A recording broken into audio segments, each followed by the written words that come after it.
Well, hello and welcome to my garden.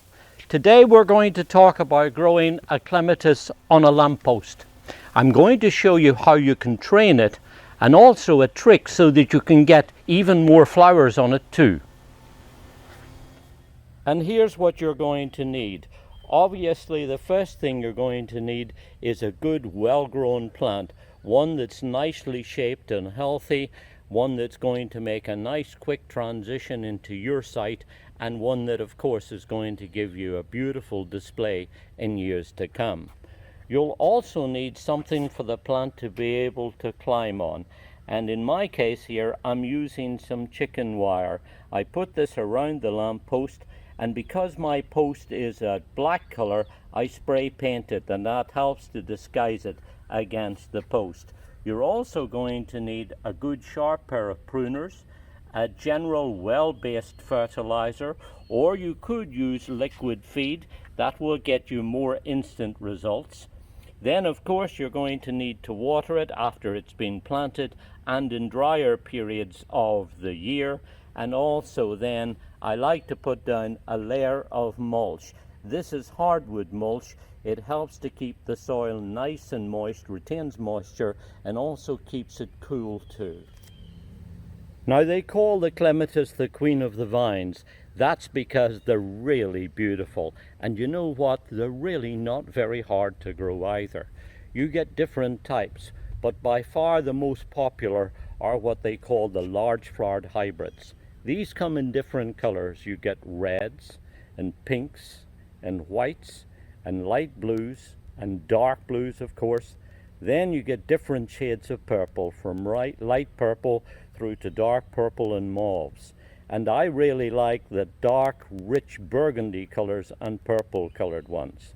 Of course, you also get tall and medium and short compact growers. Lots of different varieties for different uses in the garden. And then you get single and doubles and some amazing bicolored varieties too.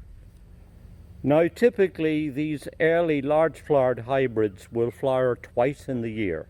First in early summer, then they take a break in midsummer, and then they put on a burst again in late summer and autumn. Now I'm filming this in midsummer, and I want to show you how you can get a stronger, more concentrated burst by doing a little pruning now at this time of year. But first, let's talk about the conditions.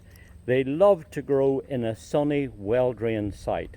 They really love the sun, and when you get sun on them, you'll definitely get a much better flower set.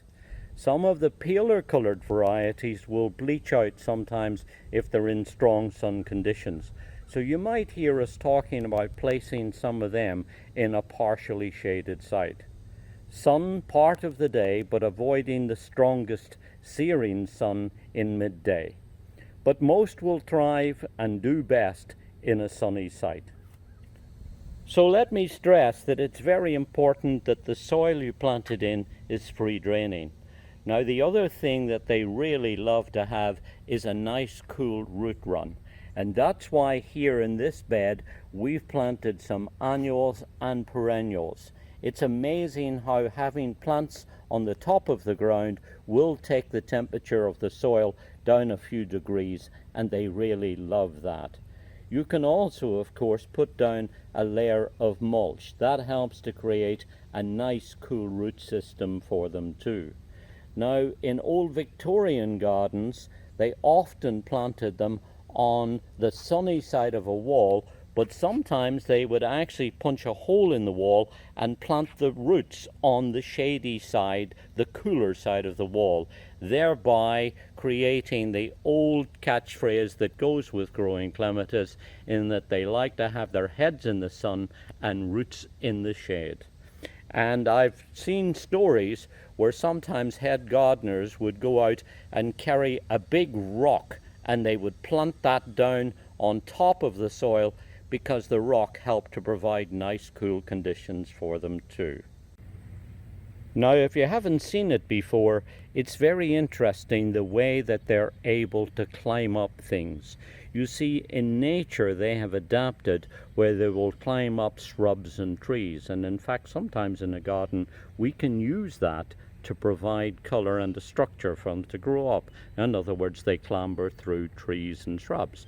But here on this lamppost, you'll see how they have these leaf stems, which are called petioles, and these things will, when they touch something, twine around it, and that helps them then to extend up the structure.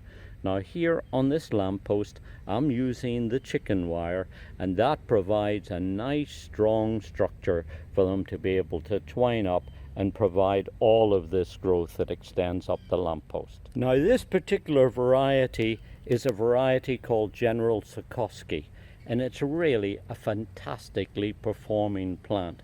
Here's one that was raised in 1972 by a Jesuit monk in Warsaw, Poland.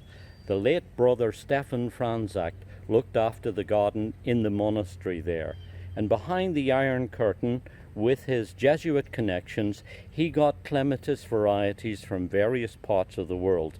So he started breeding Clematis, some daylilies and irises too.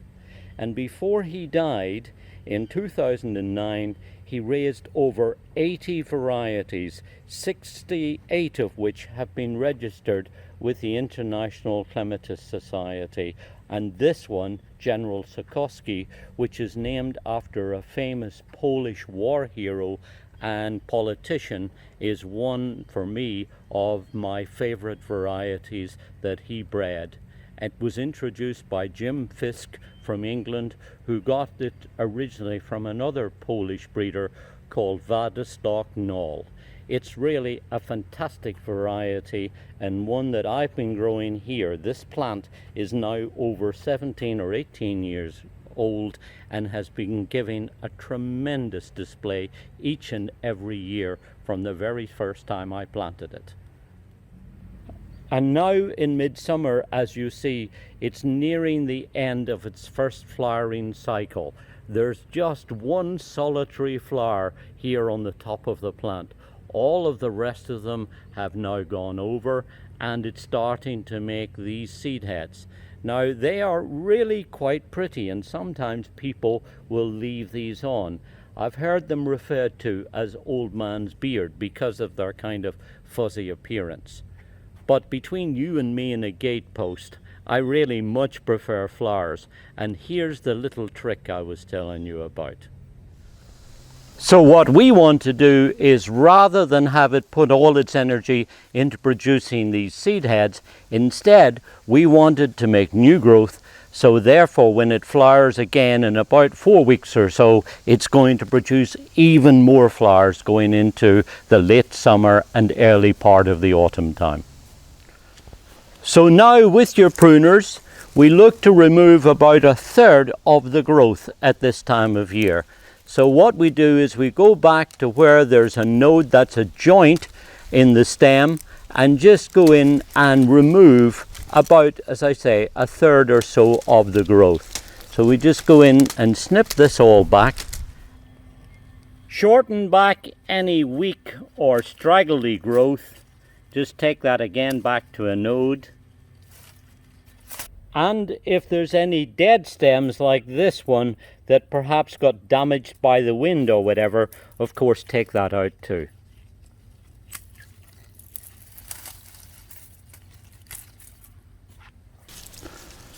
And now, as you see, I have reduced the overall growth by about 1/3.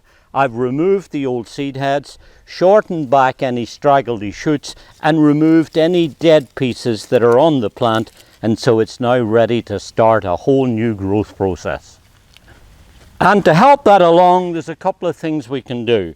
The first thing is to put on a general based fertilizer, just about a handful or so, very, very precise. But I just put about a handful or so and sprinkle it around the base of the plant. Then be sure to water your plant well, particularly during any dry periods. get a good watering going. Make sure, of course, not to saturate it, but particularly during any dry prolonged period, it's really going to enjoy the extra nutriment that you give to it. I like to water my plants either first thing in the morning or else last thing in the evening, and that way it means that the watering is the most effective at that time of the day. Now, an alternative is to apply a liquid feed. This is probably going to give you quicker results, and of course you're applying nutrient at the same time as you're providing the water.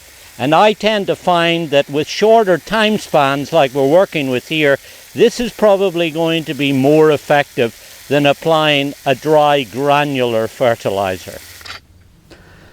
Then I like to finish off by supplementing the mulch in the bed by just putting down a layer of fresh mulch.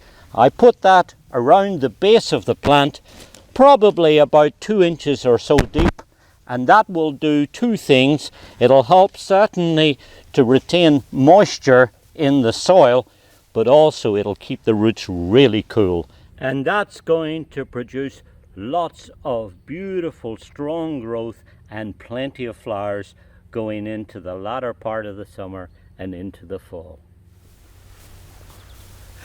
So now you know how you can grow your clematis on a lamppost and enjoy even more flowers from it.